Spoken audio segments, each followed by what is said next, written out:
Édouard, on fait un entretien très rapide parce que tu es sur un quai de gare et que Oui. on manque d'informations. La rumeur court que le président iranien et son premier ministre sont morts dans un accident d'hélicoptère. Qu'est-ce que ça t'inspire et qu'est-ce qu'on peut en penser aujourd'hui de ce nouveau rebondissement? Alors, effectivement, l'information, à ma connaissance, n'a pas été encore officiellement confirmée, mais il y a de fortes présomptions. En tout cas, on est à la recherche de l'hélicoptère où se trouvait le président iranien et vraisemblablement son premier ministre après un atterrissage en catastrophe, d'après les informations qui sont données. À partir de là, évidemment, c'était donc dans l'est du pays, près de l'Azerbaïdjan. On a dit que les conditions météorologiques étaient mauvaises. Donc, la possibilité d'un accident n'est jamais à exclure. Malgré tout, dans le contexte actuel de grandes tensions entre l'Iran et Israël, évidemment, il y a des questions qui se posent et on ne peut pas non plus, à l'heure qu'il est, exclure la thèse d'un accident. Mais ni d'un attentat, parce que D'un attentat, pardon, d'un attentat. Oui, de oui, même tout que à la fait. mort de Navalny en Russie tombait Voilà. fort mal, cette chute d'hélicoptère, cet accident d'hélicoptère ne tombe pas de façon totalement innocente. Donc il est difficile de ne pas se dire qu'il y a une piste possible qui est l'opération américaine, israélienne pour déstabiliser l'Iran.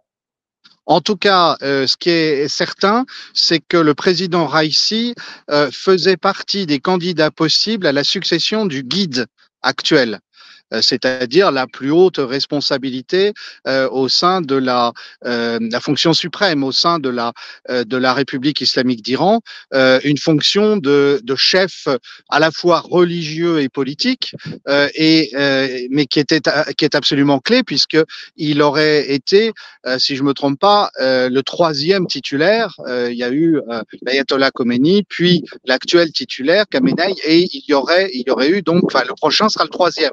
Donc, on citait le nom de Raisi parmi les candidats sérieux ayant une chance d'arriver à ce poste. Bon. De ton point de vue et très rapidement, quelles pourraient être les conséquences, notamment si l'Iran parvenait à établir une origine criminelle de cet accident? Ah ben, ça pourrait être absolument terrible.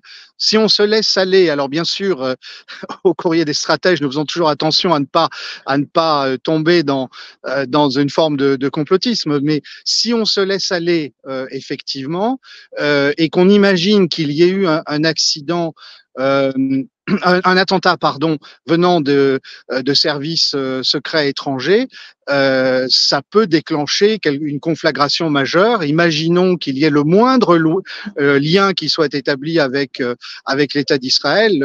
On imagine ce que ça peut signifier pour le Proche et le Moyen-Orient dans le climat actuel.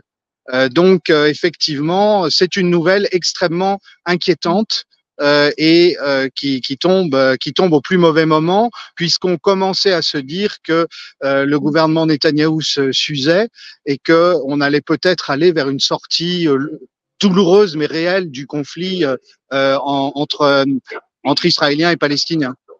Bon, écoute, on se retrouve de toute façon lundi, ce lundi de Pentecôte, dans un chaos global qui évidemment évoquera ce sujet. Et on On en reste saura plus, attentif.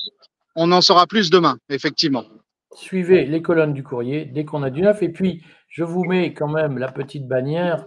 Ne manquez surtout pas de nous rejoindre sur le fil Telegram gratuit. Restez libre. L'adresse est là. Nous allons vous donner des informations en temps réel sur ce qui se passe. À très bientôt, mes amis. Merci, Edouard.